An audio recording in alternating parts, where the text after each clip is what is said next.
There's a sentence in this story that most people read right past without stopping. It only has 7 words in the original Greek, but those 7 words contain a theology of the Father that reshapes everything you thought you knew about how grace actually works. We'll get to them. But first, we have to walk all the way to the bottom of this story, because the bottom is where those 7 words find you. A man has 2 sons. The younger walks up one day and delivers what scholars consider one of the most offensive sentences imaginable in first-century Jewish culture. "Father, give me the share of the estate that will come to me." In that world, inheriting from your father happened at 2 moments: when your father decided to distribute it, or when your father died. There was no third option. To ask for your inheritance while your father is alive and healthy is not just financially aggressive, it is a death wish. The son was essentially saying, "I am treating you as already dead. I value what you can give me more than I value you." The father divides his estate and gives it over. No argument, no ultimatum, no guilt trip. In the original Greek, the word is bios. The father divided his bios, his life substance, his livelihood, and handed it over to a son who had just announced he wished his father were dead. That is not a weak parent setting poor boundaries. That is something more painful and more deliberate than that. The father let the son go. He released him to the full consequences of his own choices.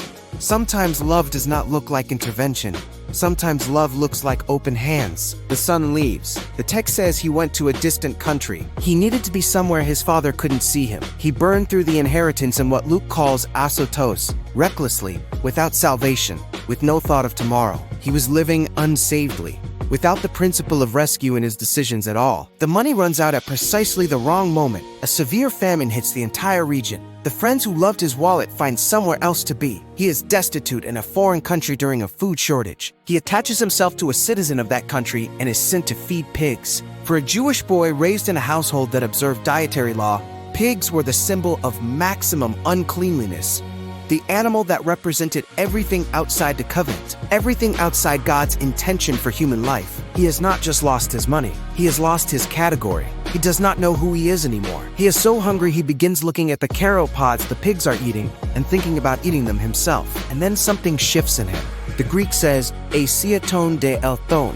He came to himself. He returned to himself. The implication is extraordinary. The journey into the far country was also a journey away from himself. His true self, the son, the inheritor, the one who belonged, had been left behind in the distant place. The famine and the pigsty were not his punishment.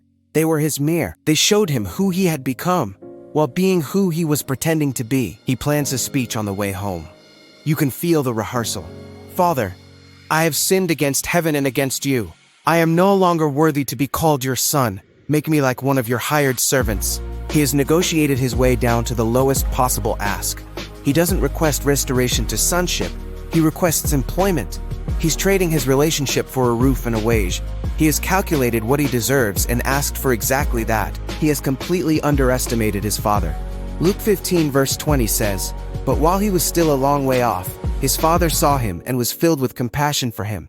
He ran to his son, threw his arms around him and kissed him." This is a gut-wrenching, visceral, physical response. The father doesn't feel sentiment. He is moved at the core of his being in a way that bypasses thought and goes straight to his feet. He was still a long way off, and his father saw him. That 7-word phrase contains everything. The father was looking, which means the father had been watching the road every day since his son left. He had positioned himself where he could see the horizon.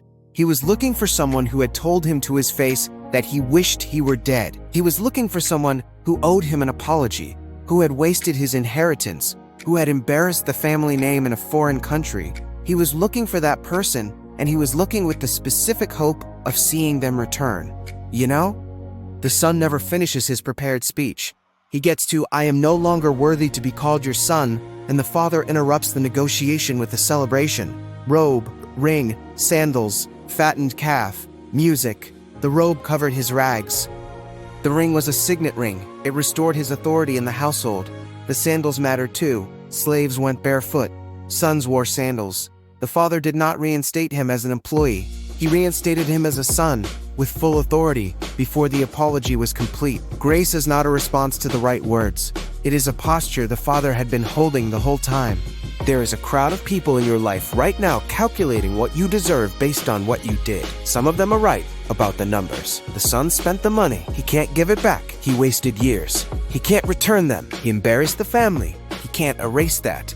Every account of human measurement tallied accurately ends in a debt too large to repay.